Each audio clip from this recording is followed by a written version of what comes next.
আসসালামু আলাইকুম প্রিয় শিক্ষার্থী, কি অবস্থা সবার? বাংলা বানানের ধারাবাহিকতায় আজকে তোমাদের সাথে আলোচনা করব বানান পর্ব নাম্বার 15। এই পর্ব নাম্বার 15তে কি থাকছে একটু জানার চেষ্টা করি।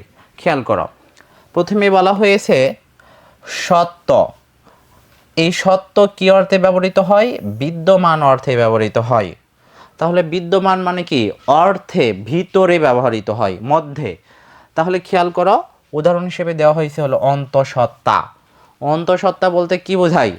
যেমন তোমাদের প্রিয় একটি গল্প মাসি পিসিতে উল্লেখ ছিল যে আহ্লাদে অন্তঃসত্ত্বা ছিল কত মাসের? 4 মাসের। তার মানে কি অন্তঃসত্ত্বা মানে কি?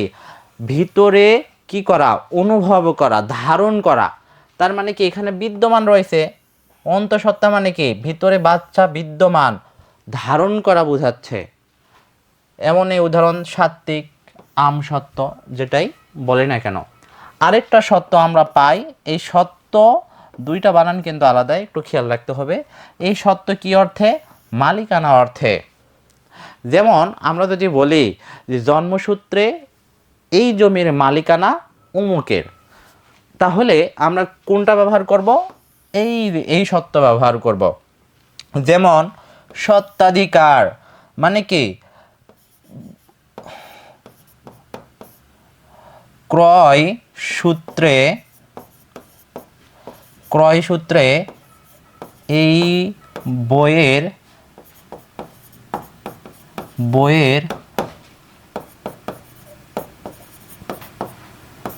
স্বত্বাধিকার সে। নাম এখানে লিখলাম না, খেয়াল করো। ক্রয় সূত্রে এই বইয়ের স্বত্বাধিকার তাহলে কি অর্থে দিচ্ছে? মালিকানা অর্থে দিচ্ছে। মানে ক্রয় অনুসারে এই বইয়ের মালিক কে হচ্ছে? সে হচ্ছে। এরপরে আরেকটা মাত্র আছে, খেয়াল করো।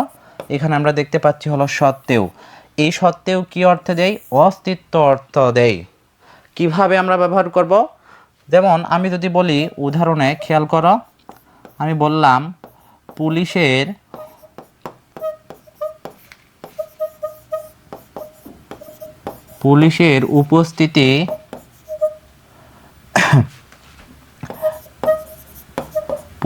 উপস্থিতি সত্ত্বেও সে চুরি করেছে। খেয়াল করো, পুলিশের উপস্থিতি সত্ত্বেও সে চুরি করেছে। তাহলে সত্ত্বেও কি অর্থ দিয়েছে? এখানে অস্তিত্ব অর্থ দিয়েছে, যে পুলিশের অস্তিত্ব সেখানে রয়েছে, কিন্তু চোরটা তাও কি করেছে? চুরি করেছে। তার মানে আমরা যখন অস্তিত্ব অর্থে ব্যবহার করব তখন এই সত্ত্বেও ব্যবহার করব।